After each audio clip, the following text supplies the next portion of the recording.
Welcome to Carpe Analysis, the Trauma Diaries number 18. Just sit back with a glass of sweet tea and let's see how I did, and more importantly, how the bullets performed. In this case, in Barnes TTSX 100 grain bullets, loaded by Druid Hill Armory into Sterling brass that my buddy Denny provided for me. One shot and I lose the hog behind the bull. I ended up finding it the next day, long after the buzzards had gotten a hold of it. They'd pooped all over it. They'd actually worked on the entry wound side of the hog as well. Taking a look at the shot again. Looks like the shot is going to be just behind the shoulder.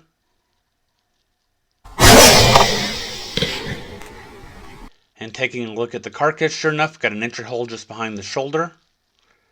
And an exit right on the opposite side. As the hog sat in the sun all day long, I did not necropsy it. However, I did probe the wound channels. And based upon what I could assess, the bullet entered the right side, went through the scapula, probably went through a rib or ribs, went through the lungs, came out through another rib or ribs, through the opposite scapula, where it exited the left side after about 10 to 12 inches of penetration. Moving on to the next night, where I'm hunting with my Lone Star Armory TX15 multi-purpose carbine enhanced. My buddy Denny had wanted me to necropsy the previous hog, but since I didn't do it, I tried to find a hog of similar size and tried to shoot it in the same place. That was that sow right there.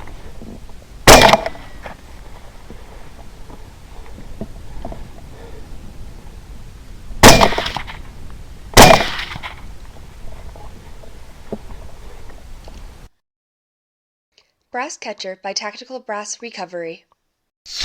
Obviously one hog down, and it was a 120-pound sow, and she was not pregnant. Taking a look at the shot again. Get lined up in about the same place. Maybe just a touch lower than previously shot. And while I like the lead on this hog at this short of a distance, the shot is going to be too low and does not connect. Now here's where I'm going to get into trouble with these hogs in the distance. I should be able to make these shots quite easily, but I'm zoomed out to the lowest magnification. But I'm thinking I'm at my normal magnification, and I'm leading these hogs way too much because they look farther away. That shot was too far in front and too high, and this second shot is going to be in about the same place. So 2 wasted shots because I misjudged the distance. Well, the entry on the sow matched where I was aiming. Peeling back the skin, the entry wound is not remarkable.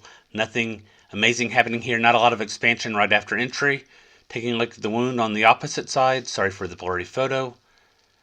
Pulling back the skin, nice large wound channel coming through the costal cartilage. While not an exact match for the previous shot, we can get some idea of the damage that the bullet did going through both of the hogs. Entered one side, going through the costal cartilage, passing through the lungs, possibly damaging the heart, passing through more costal cartilage with a nice large wound channel, exiting out after about 10 to 12 inches of penetration. And on to the next property. I've got a sow out there in the winter wheat. And she goes down with the shot. Taking a look at it again, getting lined up.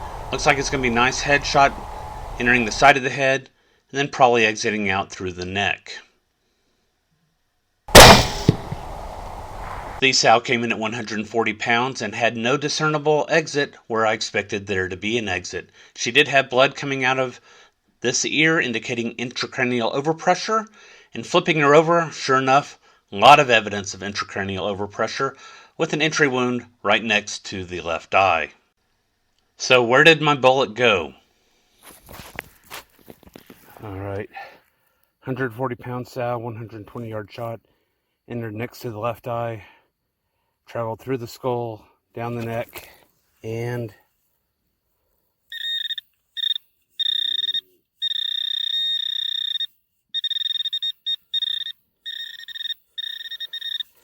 there's a lump right here. Alright, we'll just take it out. With the rather pissed off cattle, I decided to do a quick lumpectomy and to remove the Barnes bullet from the junction of the muscle tissue and the fat tissue underneath the skin. The Barnes bullet came out in pretty good shape. I went ahead and probed the wound channel to get some idea of the bullet's trajectory.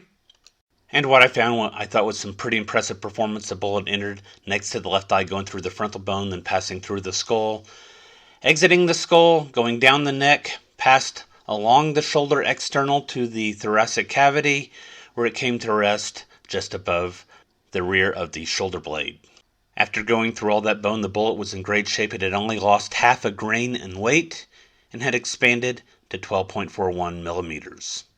Also, no petals were lost. The shots on the running shoat were not as impressive. That may have connected, but the shoat did not act like it and took off.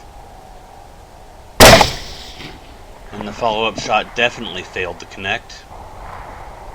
Looking again at the first shot, I drift off, slightly off target. I'm low and to the right. I do not think this connected. I think the shot is actually in the mud.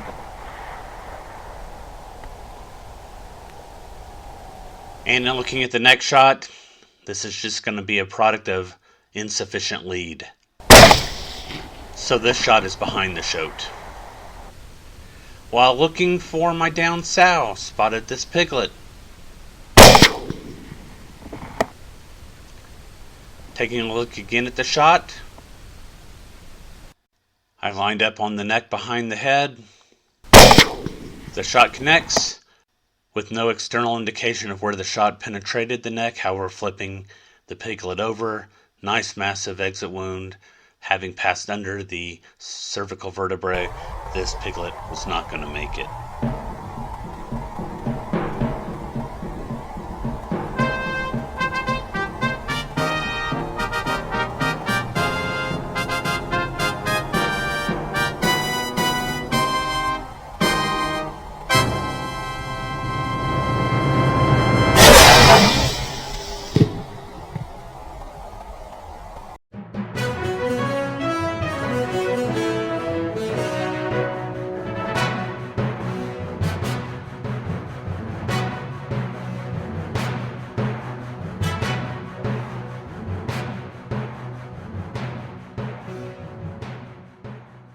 Carpe sus, my friends.